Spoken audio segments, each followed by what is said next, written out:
மகிமை டிவி நேயர்களுக்கு மீண்டும் என் அன்பு கலந்த வாழ்த்துதலை தெரிவித்துக் கொள்கிறேன். இன்றைக்கு நாம் கடந்த வாரம் தியானித்தது போல சோர்ந்து போகாதீர்கள் என்ற தலைப்பிலே தியானிக்க இருக்கிறோம். அதற்கு ஆதாரமாக எடுத்துக்கொண்ட வேத வசனம் நீதிமொழிகளின் புஸ்தகம் 24ஆம் அதிகாரம் 10ஆம் வசனம். ஆபத்து காலத்தில் நீ சோர்ந்து போவாயானால் உன் பலன் குறுகினது. ஆபத்து காலத்தில் நீ சோர்ந்து போவாயானால் உன் பலன் குறுகினது. ஆபத்து நேரம் வந்துட்டாலே நமக்கு என்ன செய்யறோம் அப்படின்னா கலக்கம், பயம், திகில் எல்லாம் செஞ்சு சூழ்ந்து கொள்ளும். அப்போ நம்ம என்ன செய்வோம் அப்படின்னா போய் ஏதாவது மனுஷங்கிட்ட போய் நம்ம என்ன செய்வோம், பதறுவோம்.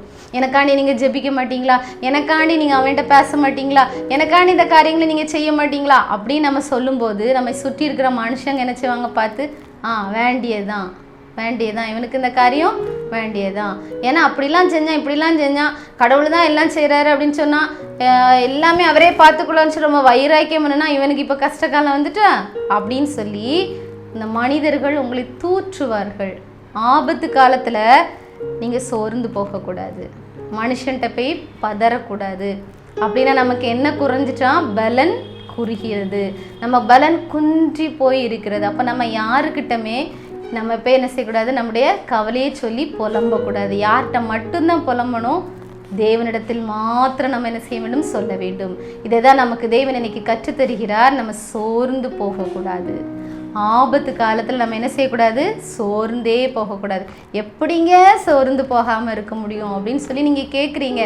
எப்படி சோர்ந்து போகாமல் இருக்க முடியும்?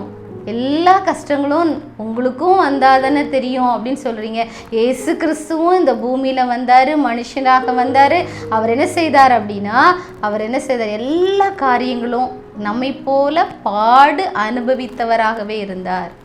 ஆனால் என்ன செய்யல, அவர் பாவத்துக்கு இடமே கொடுக்கல. நம்மை போல எல்லா விதத்திலையும் பாடு அனுபவித்தார். அவர் பட்ட பாடுகளை நம்ம என்ன செய்யல, ஒன்றுமே படலை. இன்னைக்கு நானும் பாவிதான், ஆனால் தேவன் என்ன செய்கிறாரு, சாட்சியாக எடுத்து நிறுத்தியிருக்கிறாரு.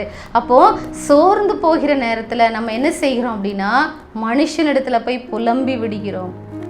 நிறைய நேரத்தில் நானும் புலம்பினது உண்டு, நானும் அதனால பட்ட அவமானங்களும் உண்டு. இன்றைக்கு தேவன் உங்களை பார்த்து சொல்கிறார், நீ மனுஷன்கிட்ட போய் புலம்பாத, அவன் உன்னை அவமானப்படுத்துவான். அவன் அவமானப்படுத்தும் போது என் மனசு கஷ்டமாக இருக்குது அப்படின்னு இயேசு கிறிஸ்து உங்களை பார்த்து சொல்லுகிறார். நீ சோர்ந்து போகாத, ஆபத்து காலத்தில் சோர்ந்து போகாத. அதுக்கு சங்கீதம் 50:15 பாருங்க. ஆபத்து காலத்தில் என்னை நோக்கி கூப்பிடு, நான் உன்னை விடுவிப்பேன், நீ என்ன செய்வ, மகிமைப்படுத்த. 91 சங்கீதம் 15ஆம் வசனத்தில் ஆபத்து காலத்தில் என்னை நோக்கி கூப்பிடு, நான் உன்னை நான் என்ன செய்வேன், விடுவிப்பேன், நீ என்ன செய்வ, மகிமைப்படுத்துவ. எவ்வளோ பெரிய ஒரு ஆசீர்வாதமான ஒரு வார்த்தை பாருங்க. என்னை மாத்திரம் நோக்கி கூப்பிடு. உனக்கு இருக்கிற பிரச்சனையெல்லாம் வந்த உடனே கஷ்டமாக இருக்காம முழங்கால் படிட்டு அழுது என்கிட்ட சொல்லிட்டு, எப்படி ஒரு அண்ணாள் தன்னுடைய இருதயத்தில் எல்லாவற்றையும் அவருடைய சமூகத்தில் ஊட்டிட்டு திரும்பி போகும்போது துக்க முகமாய் அவள் போகவில்லை, அவள் ஆசீர்வாதத்தை சுதந்திரித்து கொண்டாள்.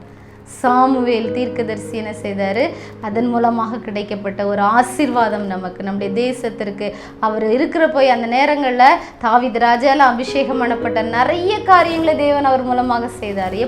எதனால கிடைக்கப்பட்ட ஆசீர்வாதம், அன்னாள் தன்னுடைய மன கிளேசத்தை தேவனுடைய சமூகத்தில் ஊற்றியதால். ஏலிகிட்ட போய் சொல்லி புலம்பலை, புருஷன்கிட்ட சொல்லி புலம்பலை, அவன் ஃப்ரெண்ட்ஸ்கிட்ட போய் சொல்லி புலம்பலை, தேவனுடைய ஆலயத்துக்கு வந்தால் தேவனுடைய சமூகத்தில் ஊற்றினான். ஆபத்து காலத்தில் அவள் தேவனை நோக்கி கூப்பிட்டாள், தேவன் அவளை விடுவித்தார், தேவனை அவள் மகிமைப்படுத்தினாள். அப்போது நம்முடைய வாழ்க்கையில் நம்ம என்ன செய்யணும், ஆபத்து காலத்தில் தேவனை நோக்கி கூப்பிட வேண்டும். அவர் உங்களையும் என்னையும் விடுவிப்பார். நாம் என்ன செய்யலாம், அவரை மகிமைப்படுத்தலாம். இதுதான் இவர் நமக்கு கற்றுத்தரக்கூடிய பாடம். ஸ்காட்லாந்து தேசத்தை அரசாண்டவர் ராபர்ட் ப்ரூஸ் என்ற ஒரு ராஜா. அவர் அப்படி ஆட்சி செஞ்சுட்டு இருக்கும்போது ஆங்கிலேயர்கள் என்ன சொன்னாங்க, அவர் மேலே போர் தொடுத்தாங்க. அப்படி போர் தொடுக்கும்போது எத்தனை முறை அவர் தோல்வி அடைஞ்சாருன்னா 14 முறை, 14 times. ஒரு நேரம் நம்ம தோற்று போனாலே அடுத்த நேரம் எழும்பி நிற்கிறதுக்கு 4 பேர் நம்மளை தூக்கி விட வேண்டியதாக இருக்கிறது. எப்படி அந்த படுக்கையோட ஒரு 4 பேர் தூக்கி கொண்டு அந்த கூரையை பிரிச்சுட்டு இயேசு கிறிஸ்துவுக்கு முன்னாடி இவன் என்ன செய்கிறான், இவனை அவன் பெட்டோட இருக்கிறான் அப்படின்னு சொல்லிட்டு அவனை இறக்குனாங்களோ, அதே போல் நம்ம 4 பேர் தூக்கி கூட தேவனுடைய சமூகத்தில் தூக்கி போட வேண்டியதாக இருக்குது. நம்ம திமிர்வாதக்காரன் மாதிரி ஆகி விடுகிறோம். எதனால?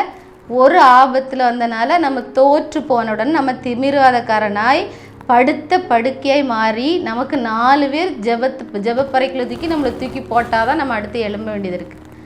ஆனால் அந்த ஸ்காட்லாண்டு அரசாண்டு அந்த ப்ரூஸ் நம்ம ராபர்ட் ப்ரூஸ் என்னவர் நினச்சுன்னா 14 முறை தோற்று போயிட்டாருங்க. 14 முறை யுத்தம் பண்ணி பார்க்குறாரு, 14 முறையும் தோற்று போயாச்சு. இப்போ என்ன செய்கிறாரு? தன் ஜீவனை காப்பாற்றும்படிக்காக ஒரு குகைக்குள்ளே என்ன செய்கிறாரு? போய் ஒளிந்து போய் உட்காந்துருக்கிறார். எப்போ வாரானோ மாற்றான், அடுத்த நேரம் அவருக்கு மரண தண்டனை தான், வெட்டி போட்டு போயிடுவான். சாவின் விளிம்பில் உட்காந்து பயத்தோடு அந்த குகைக்குள்ளே இருக்கும்போது அப்படியே பார்க்குறாரு. ஒரு சிலந்தி பூச்சி என்ன செய்யுதுன்னா குகையின் ஒரு முனையிலேருந்து அடுத்த முனை வரைக்கும் என்ன செய்யுது? தன்னுடைய அந்த ஊசி போன அந்த நூல் போன்ற இதை கட்டுறதுக்கு ட்ரை பண்ணுறாரு, இடையில விழுந்து.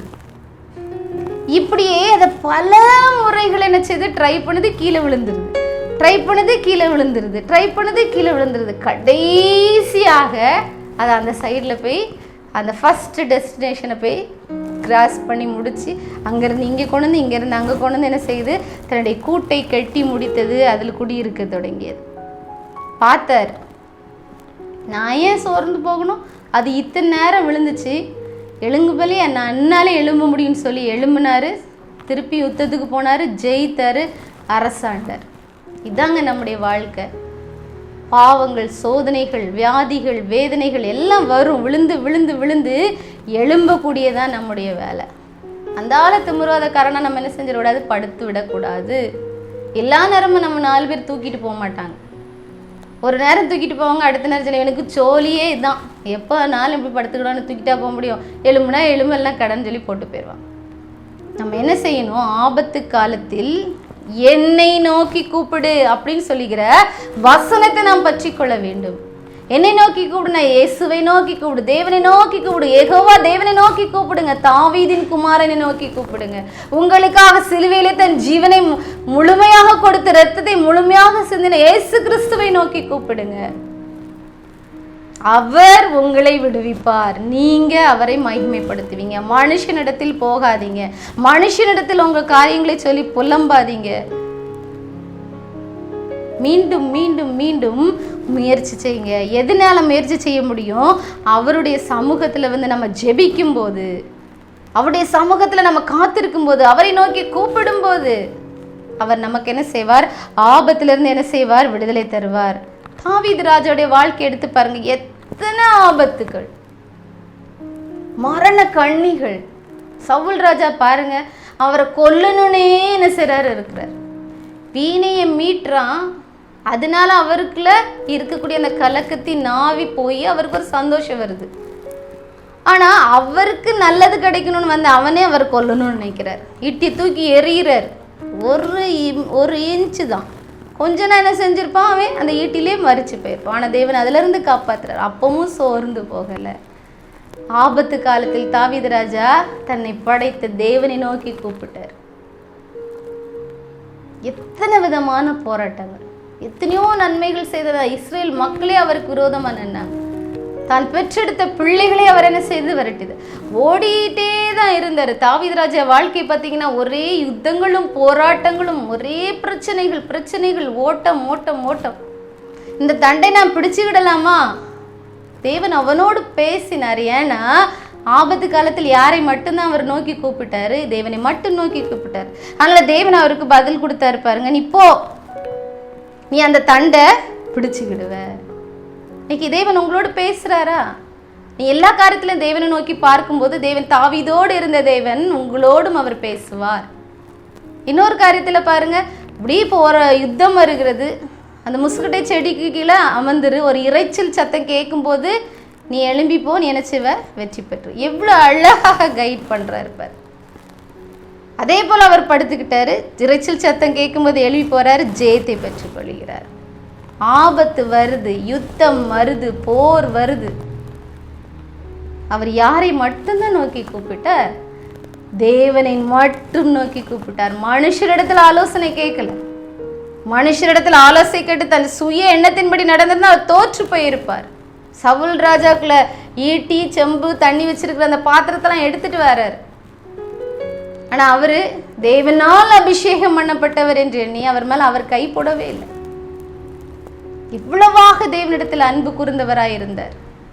எவ்வளவாய் எத்தனை போராட்டங்கள் ஓடிக்கிட்டே இருந்தார். சோர்ந்து போகல. தாவீது ராஜா சோர்ந்து போகல.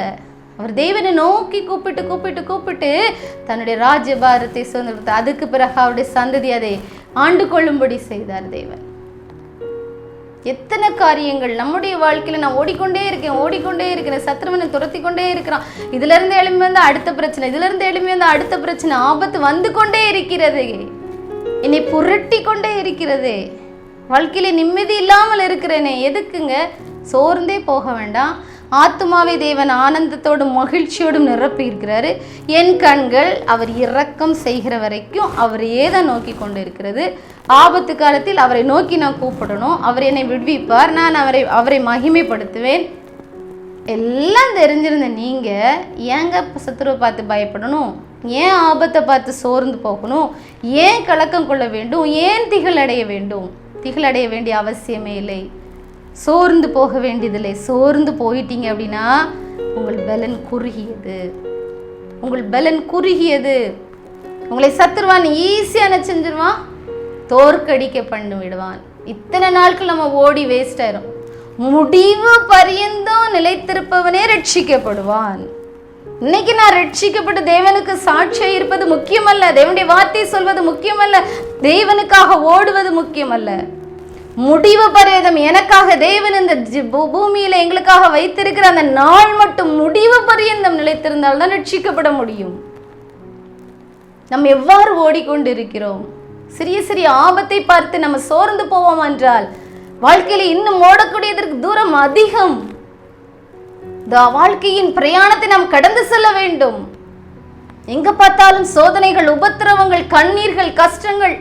தேவனுடைய பிள்ளைகளை சத்துருவானவன் சோதித்து ஒடுக்கி கொண்டு நொறுக்கி கொண்டும் இருக்கக்கூடிய காலத்தில் கிருபையாய் தேவன் உங்களுக்கு இறங்குகிறார். தம்முடைய வார்த்தையினாலே அவர் விடுவிக்கிறார். ஆவியானவர் எங்கேயோ அங்கே விடுதலை உண்டு. நீங்கள் ஆவியானவரை அழைக்கும் போது அவர் உங்களுக்குள்ளே பலனுள்ள அவராய் கடந்து வரும்போது, ஒரு தேற்றரவாளனாக அவர் உங்களுக்குள்ளே கடந்து வரும்போது, நீங்கள் உலகமெங்கும் சுற்றி தேவனுடைய நாமத்தை பிரசித்தப்படுத்தி கொண்டிருப்பீர்கள். நீங்கள் ஒளி வீசும் தீபமாக இருப்பீர்கள். நீங்கள் கர்த்தரை மகிமைப்படுத்தி கொண்டே இருப்பீர்கள். அவர் உங்களை விடுவித்து கொண்டே இருப்பார். எத்தனை ஆபத்து வந்தாலும் கலக்கமில்லை, சோதனை. எப்ப என்ன செஞ்சாலும் அவனை ஒன்றும் செய்யாது. அதுதான் சத்துரு கொடுக்கிற சாட்சி. இதான் பெரிய சாட்சி. தேவன் சொல்லுவாரு, யோபுக்கு சாட்சி கொடுத்தாரு பாருங்க.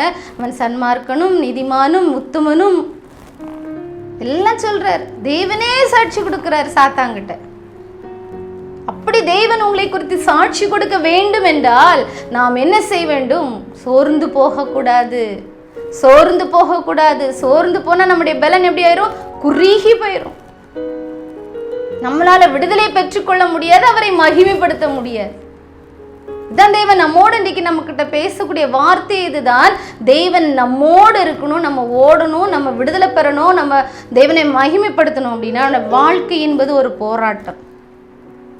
வாழ்க்கையின் போராட்டத்தில், யுத்த களத்தில் நாம் நின்று கொண்டு இருக்கும் போது நமக்கு அங்க ரெஸ்ட் எடுக்கிறதுக்கெல்லாம் டைம் கிடையாது.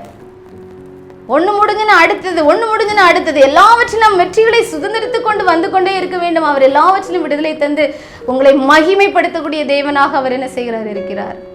சோர்ந்து போகிறவனுக்கு அவர் பலன் கொடுக்கிற தேவன். நீ சோர்ந்து போவாயானால் ஆபத்து காலத்தில் உன் பலன் குறுகியது. நிறைய வேளைகள்ல பாத்தீங்கன்னா நம்ம என்ன செய்கிறோம்? சோர்ந்து போய் விடுகிறோம். சோர்ந்து போகாதே மனமே, நீ சோர்ந்து போகாதே. உன்னை படைத்த தேவன் உண்மையுள்ளவராயிருக்கிறார். உன்னை படைத்த தேவன் நீதி உள்ளவராயிருக்கிறார். உன்னை படைத்த தேவன் இரக்கமுள்ளவராயிருக்கிறார். உன்னை படைத்த தேவன் கிருபை உள்ளவராயிருக்கிறார். உன்னை படைத்த தேவன் வல்லமுள்ள தேவனாயிருக்கிறார். உன்னை படைத்த தேவன் விடுவிக்கிற தேவனாயிருக்கிறார். உன்னை படைத்த தேவன் மகிமைப்படுத்துகிற தேவனாயிருக்கிறார். நீ சோர்ந்து போகாதே, நீ சோர்ந்து போவாயானால் உன் பலன் குறுகியது. உங்களுக்குள்ள வேதனைகளை மனிதரிடத்துல யாரிடத்துல போய் நீங்க சொல்ல வேண்டிய அவசியம் இல்லை.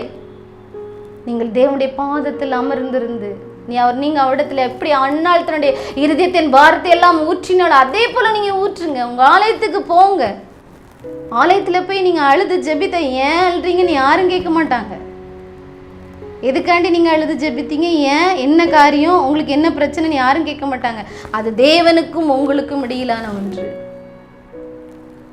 ஆனா அவங்க மற்றவங்களும் பார்த்து சிரிக்கலாம். அவங்கள பார்த்து இன்னைக்கு ஏலி கூட அப்படிதான் நினைச்சாரு. அண்ணாள் ஜெபிக்கும் போது அவ தண்ணி அடிச்சுட்டு வந்து ஏதோ புலம்புறா அப்படின்னு நினைச்சாரு. இல்லை, நம்ம மனை கலசம் உள்ள ஸ்திரீ சொல்லும்போது அவர் சில உன்னுடைய வேண்டுதல் கேட்கப்பட்டதுன்னு சொன்னார். தேவனுடைய வார்த்தை அங்கே கடந்து வந்தது. நீங்க இருதயத்தை ஊற்றி ஜெபிக்கும் போது தேவனுடைய வார்த்தை நீங்கள் பெற்றுக்கொள்ள முடியும். ஆலயத்துக்கு நாம் கடந்து செல்லும் போது நிறைய காரியங்களை தேவன் நமக்கு விடுவிக்கிற தேவனா இருக்கிறார். கர்த்தருடைய ஆலயத்துக்கு போவோம் வாருங்கள் என்று சொல்லும் போது நான் மிகுந்த மகிழ்ச்சியா இருந்தேன். மிகுந்த மகிழ்ச்சி அடைந்தேன். அவருடைய ஆலயம் நமக்கு எல்லாம் விடுவிக்கிற இடம், சந்தோஷத்தை தர இடம், ஆறுதல் கிடைக்கிற இடம், இலைப்படைகிற இடம், நம்முடைய துக்கத்தை இறக்கி வைக்கிற இடம், பாவத்திலிருந்து விடுபடுகிற இடம். நம்ம ஆலயத்தை புறக்கணிக்கும் போது நாம் புறக்கணிக்கப்பட்டு போய் விடுவோம். ஆபத்து காலத்தில் நான் வீட்டில இருந்து கூப்பிடுறேன்னா நமக்கு சில நேரம் வீட்டில இருந்து கூப்பிட முடியாத சிச்சுவேஷன். நீங்க ஆலயத்துக்கு போங்க, யூ கெட் ரிலீவ்டு. நீங்க விடுவிக்கப்படுவீங்க. He is your redeemer. அவர் உங்களை விடுவிக்கிற தேவனா என்ன செய்கிறார் இருக்கிறார். கர்த்தர் விடுவிக்கிற தேவனாக என்ன செய்கிறார், உங்கள் மத்தியில் கடந்து வந்திருக்கிறார். தேவன் விடுவிக்க வல்லமுள்ள தேவனாக என்ன செய்கிறார் இருக்கிறார். நிறைய காரியங்கள் நம்ம பார்த்தோம்னா, யோசேப்பு வாழ்க்கையெல்லாம் பார்த்தீங்கன்னா அப்படி ஒரு போராட்டங்கள், தொடர்ந்து போராட்டம். அவர் என்ன செய்யல, எந்த விடத்திலையும் சோர்ந்து போகல. நன்மை செய்வதில் தேவனை உறுதியாய் பற்றி கொண்டதில் யோசேப்பு சோர்ந்து போகவில்லை. தானியேலுடைய வாழ்க்கை பார்த்தீங்கன்னா அவர் ஜெபிக்கிறதுல சோர்ந்து போகல. ஜெபிக்க கூடாதுன்னு தடை சட்டமே போட்ட பிறகும், ஜெபித்தா அவருக்கு தண்டனை கிடைக்கும் தெரிஞ்ச பிறகும் அவர் சோர்ந்தே போகல. சாத்ராக், மேஷாக், ஆபேத்நேகுக்கு அவங்க பணிந்து கொள்ளவில்லை சிலைகளை அப்படின்னு சொல்லி தெரிஞ்ச, அதுக்கு பனிஷ்மெண்ட் அக்னி சூளையில தூக்கி போடுவாங்கன்னு தெரிஞ்ச பிறகும் அவங்க சோர்ந்து போகல. வைராக்கியமா இயேசு கிறிஸ்துக்கு நிக்கனா முதல்ல நம்ம என்கிட்ட இருக்கிற சோர்பனன்ஸ் எடுத்துக்கி போடும். ஐயோ ஆபத்து வருகிறதே, என்ன தூக்கி தீ சூளைக்குள்ள போட்டுருவாங்களே, சிங்க கெபிக்குள்ள போட்டுருவாங்களே, நான் அந்த பாவத்தை செஞ்சுட்டா தப்பிச்சிடலாம், இல்லைன்னா சிறைச்சாலையில கொண்டு என்னை போத்திபார் அடைச்சி போட்டுருவாரே, பயப்படவே இல்லைங்க. அதான் வாழ்க்கையில உயர்ந்த இடத்தை பெற்றுக்கொண்டார்கள். ஆபத்து காலத்துல நம்ம சோர்ந்து போனோம்னா நம்முடைய பலன் குறுகினது. சோர்ந்து போகாததுனால அண்ணாள் உயர்த்தப்பட்டாங்க, ஆசீர்வதிக்கப்பட்டு விடுவிக்கப்பட்டு உயர்த்தப்படுத்தினாங்க, அவங்க மகிமைப்படுத்தினாங்க தேவனை. தானியேல் ஆபத்து காலத்துல தேவனை நோக்கி கூப்பிடப்படும் போது அவரை விடுவித்தார் தேவன். சிங்கங்களின் வாய்க்கு அவர் கெபிலிருந்து விடுவித்து தான் ஜீவனுள்ள தேவன் என்பதை நிரூபித்தார். கர்த்தர் அவரை இன்னும் மகிமைப்படுத்தினார். சாத்ராக், மேஷாக், ஆபேத்நேகோவை தீ சூளைக்குள்ள தூக்கி போட்டுட்டாங்க. ஆபத்தை கண்டு அவங்க பயப்படல, சோர்ந்து போகல. நாலாவதாக தெய்வ புத்திரரை போல ஒருத்தர் இறங்கி அவங்க மத்தியில உலாவினாரு. ராஜாவே ஆச்சரியப்பட்டு, இவங்க வணங்குற தேவன் தான் ஜீவனுள்ள தேவன், இனிமே எல்லாரும் இந்த நாட்டில் உள்ளவங்க எல்லாரும் யாரதான் வணங்கணும், அந்த யெகோவா தேவனை தான் வணங்கணும் அப்படின்னு சொல்லி கட்டளை பிறப்பிக்கப்பட்டது. தேவனுடைய நாம மகிமைப்படுத்தப்பட்டது. அவங்க தேசத்துல உயர்த்தப்பட்டாங்க. யோசேப்பு தப்பு செய்யறதுக்கு எல்லா ஃபெசிலிட்டியும் இருந்து யாரும் அவரை பத்தி ஒன்றும் சொல்ல முடியல. ஆனாலும் என் தேவனுக்கு பிரியமற்ற செயல். அப்படி கண்கள் என்னை நோக்கி பார்த்து கொண்டிருக்கு. நான் என் கண்ணு யாரதான் பார்த்துட்டு இருக்கு. அவர் இரக்கம் செய்வார் அவரை மட்டும் பார்க்குது. அவர் என்னை நோக்கி பார்த்துட்டே இருக்காரு. இந்த பாவத்துக்கு நினைச்ச மாட்டேன், உடன்பட மாட்டேன். பாவத்தை விட்டு விலகி ஓடினார் யோசேப்பு. ஆபத்திலிருந்து ஓடிட்டார். அந்த இடத்துல இருந்து தப்பான கருத்துல விலகி ஓடினாரு. சிறைச்சாலைங்கிற பெரிய ஆபத்து அவருக்கு இருந்த போதும் கர்த்தர் அவரை விடுவித்தார், அவரை மகிமைப்படுத்தினார். இன்றைக்கு உங்க வாழ்க்கையில பாருங்க, என்னென்ன காரியங்களில் நீங்க பாதிக்கப்பட்டு சோர்ந்து போயிருக்கிறீங்களோ, சோர்ந்து போகாதீங்க. இத்தனை சாட்சிகளை, மேகம் போன்ற திரள் கூட்ட சாட்சிகளை தேவன் வேதாகத்தின் மூலமாக உங்களுக்கு முன்பாக வைத்திருக்கிறார். இத்தனை திரளான மக்கள். தாவீது வாழ்க்கையை நீங்க பார்க்கும்போது ஆடு மேய்த்து கொண்டிருந்த தாவீதை அரசனாக உயர்த்தியது எவ்வாறு? ஆட்டை மேய்த்து கொண்டிருக்கும் ஒரு சிங்கமும் கரடியும் வரும்போது தடியை எல்லாத்தையும் வச்சு அடிச்சு கொன்று ஆடுகளை காப்பாற்றினது மட்டும் இல்லாம எப்பொழுது பாடி துதித்து கொண்டே இருந்ததை தேவன் பார்த்தார். என் மக்களையும் இவன் போராடி காப்பாத்துன்னு சொல்லி உயர்த்தினார், அபிஷேகித்தார், உயர்த்தினார். இன்னைக்கு உங்களுடைய கிரியைகள் எப்படி இருக்கிறது? அந்த ரங்கத்தில் மக்கள் பார்க்காமல், மக்கள் பார்க்க கூடாத காரியத்தை கூட தேவனுடைய கண்கள் உங்களை நோக்கி பார்த்து கொண்டே. உனக்கு ஒரு ஆபத்து வரும்போது என்ன செய்யற? உனக்கு ஒரு ஆபத்து வரும்போது எப்படி ரியாக்ட் பண்ற? அந்த காரியத்தை எவ்வாறு நீ கிரகித்து கொள்ற, உள்வாங்கிக் கொள்கிறாய்? அதற்கு எப்படி ரியாக்ட் பண்ற? His eyes are watching you. கர்த்தருடைய கண்கள் உங்களையே நோக்கி கொண்டு இருக்கிறது. நம்முடைய கண்கள் எங்க இருக்கணும்? அவர் எப்பொழுது இரக்கம் செய்கிற ஆண்டவராய் இருக்கிறபடினால் என் கண்களை அவரையே இரக்கம் செய்கிற வரைக்கும் நான் அந்த நபரை தான் பார்த்துட்டு இருப்பேன் அப்படின்னு உங்க கண்கள் அவரையே பார்க்கும்.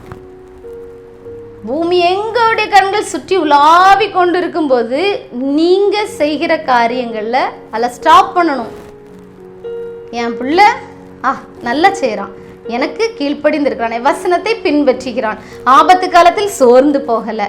அப்போ நான் அவன் என்ன செய்வேன்? பலப்படுத்துவேன். அவன் என்ன செய்வேன்? விடுவிப்பேன். அவன் என்ன செய்வேன்? மகிமைப்படுத்துவேன். தெய்வாதி தேவன், இந்த உலகத்தை படைத்த தேவன், அவர் என்ன செய்கிறார் அப்படின்னா துதிகளின் மத்தியில் வாசம் பண்ண விரும்புகிறார். எதற்காக மனிதனை படைத்தார்? துதிப்பதற்காகவே படைத்தார். நாம் சோர்ந்து போகிறதற்கு அல்ல, நாம் துதிப்பதற்காக படைத்தார். நம்ம துதிக்கும் போது பரலோகமே இறங்கி வரும். பரலோகமே இறங்கி வரும். பரலோகம் இறங்கி வந்தா சத்துருவின் கோட்டைகள் தானா தகர்ந்து போயிடும். ஆபத்து தன்னால உங்களை விட்டு என்ன செஞ்சிடும்? ஓடி போயிடும். தேவனுடைய பலன் கடந்து வரும்போது பரலோகமே இறங்கி வரணும்னா நீங்க துதிங்க. ஏன்னா அவர் எப்படிப்பட்டவர்? துதியின் மத்தியில் வாசம் செய்கிற தேவனுடைய ஆவியானவர். நீங்க துதிச்சா அவரால் அங்க பரலோகத்துல இருக்க முடியாதுங்க. அவர் இறங்கி வந்துருவார். அவர் தம்முடைய சேனையோடு கடந்து வந்துருவார். அவருடைய சேனை கடந்து உங்க வீட்டுக்குள்ள வரும்போது, நீங்க வேலை பார்க்குற ஸ்தலத்துக்குள்ள வரும்போது, நீங்க படிக்கிற இடத்துல வரும்போது, நீங்க உட்கார்ந்து இருக்கிற இடத்துல வரும்போது, உங்களை வீட்டுக்குள் கடந்து வரும்போது சத்துருவின் கிரியைகள் எல்லாம் என்ன செய்யும்? உடைக்கப்பட்டு தகர்க்கப்பட்டு அது நொறுக்கப்பட்டு போய்விடும். தேவன் சர்வ வல்லவர். ஆபத்து காலத்தில் நீங்கள் அவரை நோக்கி கூப்பிடும் போது அவர் உங்களை விடுவிப்பார். நீங்கள் அவரை என்ன செய்வீங்க? மகிமைப்படுத்துவீங்க. சோர்ந்து போகக்கூடாது. ஆபத்து காலத்தில் சோர்ந்து போவாயானால் உடைய பலன் குறுகியது. உபத்திரவத்து நேரத்தில் சோர்ந்து போகக்கூடாது. உபத்திரம், உலகத்தில் நமக்கு என்ன உண்டு? உபத்திரவம் உண்டு. ஆனால் நம்ம என்ன செய்யக்கூடாது? சோர்ந்து போகக்கூடாது. யோவான் 16:33 உலகத்தில் உங்களுக்கு உபத்திரவம் உண்டு, ஆனாலும் திடன் கொள்ளுங்கள், நான் உலகத்தை என்ன செய்தேன்? ஜெயித்தேன். உபத்திரவங்கள், பாடுகள், கஷ்டங்கள், வியாதிகள், வேதனைகள், கலக்கங்கள், திகில்கள் வரும்போது தேவன் உங்களோடு பேச, நீங்க திடன் கொள்ளுங்கள், நான் என்ன செய்தேன்? உலகத்தை. இதெல்லாம் உங்களுக்கு உண்டு, கிடையாதுன்னு சொல்லலை. இதெல்லாம் உங்களுக்கு உண்டு, கண்டிப்பா இதெல்லாம் உண்டு. ஆனா நீங்க என்ன செய்யணும்? திடன் கொள்ள வேண்டும். சோர்ந்து போகக்கூடாது. திடன் கொள்ள வேண்டும். தைரியமா எழுப்பி நிற்க வேண்டும். நான் என்ன செய்தேன்? உலகத்தை. நம்முடைய தகப்பன் உலகத்தை ஜெயித்தா நம்ம யாரு? டீம் தான். அந்த ஜெயித்த டீம் தான், தோத்து போன டீம் அல்ல. இங்க தேவையில்லாம தோத்து போன டீம்ல போய் உட்கார்ந்துருக்கீங்க. 2 டீம் விளையாடுறாங்க கபடி அப்படின்னா, அந்த கபடி விளையாண்டு ஜெயித்த டீம்ல உள்ள நம்ம மெம்பரா இருந்தா, நான் ஒரு சப்ஸ்டிடியூட்டாக இருந்தாலும் என்ன தான் செய்வேன்? அந்த இடத்துல போய் வின் பண்ண அந்த ஆட்கள் கூட தான் போய் நான் கப்பு வாங்குவேன். தோத்த டீம் கூட நான் விளையாடலன்னு சொல்லி நான் போய் உட்கார மாட்டேன். அதே போல் நம்முடைய தகப்பன் யார்? உலகத்தை ஜெயித்தவர். அப்போ நம்ம என்ன செய்யணும்? வாழ்க்கையில் ஓடிட்டுருக்கோம், நமக்காக யுத்தம் பண்ணுறாரு, பழி வாங்குறாரு, எல்லாம் அவர் செய்கிறாரு, நம்ம சும்மா தான் இருக்கோம் அப்படின்னு நினச்சிட்டு நம்ம எந்த டீமில் போய் உட்காந்துருக்கோம்? தோத்த டீமில் போய் நம்ம என்ன செஞ்சிடக்கூடாது? உட்காந்துடக்கூடாது. ஏன்னா நான் உலகத்தை ஜெயித்த டீமில் உட்காந்துருக்கேன். நான் எங்கே தான் போய் இருக்கணும்? இயேசுவோடு கூட நாம் அமர்ந்திருக்க வேண்டும். இயேசுவோடு நான் என்ன செய்ய வேண்டும்? உட்கார்ந்திருக்க வேண்டும். நம்முடைய வாழ்க்கை, கிறிஸ்தவ வாழ்க்கை என்பது ஒரு சுகபோகமான வாழ்க்கை அல்ல. பஞ்சு மெத்தையில், ரோஜா மலர்களால் அலங்கரிக்கப்பட்ட பஞ்சு மெத்தையில் நடக்கக்கூடிய ஒரு வாழ்க்கை அல்ல. அது முட்களினால், வேதனையினால் நிறைந்த ஒரு வாழ்க்கையாக காணப்படுகிறது. தேவன் நமக்காக பல காரியங்களை அவர் செய்கிற தேவனாய் இருக்கிறார். கிறிஸ்தவ வாழ்க்கை பாருங்க, உபத்திரவங்கள், நிந்தனைகள், அவமானங்கள், கொடூரமான சிலுவை மரணம். இயேசுவுக்கு காரி துப்புனாங்க, அடிச்சாங்க, அவருடைய உடம்புகள் கிழிக்கப்பட்டது. எதற்காக? நம்முடைய பாவம் நீங்க வேண்டும். நாம் என்ன செய்ய வேண்டும்? பிதாவானிடத்தில் நாம் என்ன செய்ய வேண்டும்? வர வேண்டும். இரத்தத்தால் நம்முடைய பாவங்கள் கழுவப்படும். ஆடுகள், கோழிகள், புறாக்கள் எல்லாம் அடிக்கப்பட்டது, மாடுகள்லாம். ஆனா அதெல்லாம் பாவத்தை சுமந்து தீர்க்க முடியல. பாவம் பாவம் செய்யாத ஒரு பரிசுத்த இரத்தத்தை சிந்துகிற ஒருவரால் மட்டும்தான் அந்த பாவத்தை கழுவ முடியும் என்று தம்முடைய ஒரே பெயரான குமாரனாகிய இயேசு கிறிஸ்து இந்த பூமிக்கு அனுப்பினாரே. தம்முடைய சொந்த குமாரன் என்று பாராமல் நமக்காக, நம்முடைய பாவங்கள், நம்மை அவ்வளவாக நேசித்தார், அவ்வளவாக நம்ம என்ன செய்கிறார்? அன்பு கூர்ந்தார். அந்த நிந்தனைகள், அவமானங்கள், பாடுகள் எல்லாம் சகித்த தேவன் இன்னைக்கு உங்களை பார்த்து சொல்கிறார், ஆபத்து காலத்தில் என்னை நோக்கி கூப்பிடு, நான் உன்னை விடுவிப்பேன், நீ என்னை மகிமைப்படுத்துவாய். ஆபத்து காலத்தில் நீ சோர்ந்து போவாய், யானனுடைய பலன் குறுகியது. ஒரு நிமிட கண்களை மூடி ஜெபிப்போமா? அன்புள்ள தகப்பனே, இந்த அருமையான வேலைக்காக உம்மை நன்றியோடு துதிக்கிறோம், உம்மை சோசரிக்கிறோம். இந்த நாளில் தகப்பனே, அப்பா, ஆபத்து காலத்தில் இத்தனை நாட்களும் தகப்பனே நாங்கள் தவறு செய்து விட்டோம் ராஜா. இன்றைக்கு நாங்கள் தெரிந்து கொள்ளணும் தகப்பனே. நாங்கள் சோர்ந்து போனால் எங்களுடைய பலன் குறுகினதாக இருக்குமே தகப்பனே. அப்பா, உம்மை துதிக்கிறேன் தகப்பனே. நீங்கள் திடன் கொள்ளுங்கள். இந்த உபத்திரவ காலங்களில், ஆபத்து காலத்தில் திடன் கொள்ளும் போது நான் உலகத்தை ஜெயித்தேன் என்று சொல்லுங்க தகப்பனே. அதே போல எங்கள் பிள்ளைகளுமை பற்றி கொள்ளுகிறார்கள் ராஜா.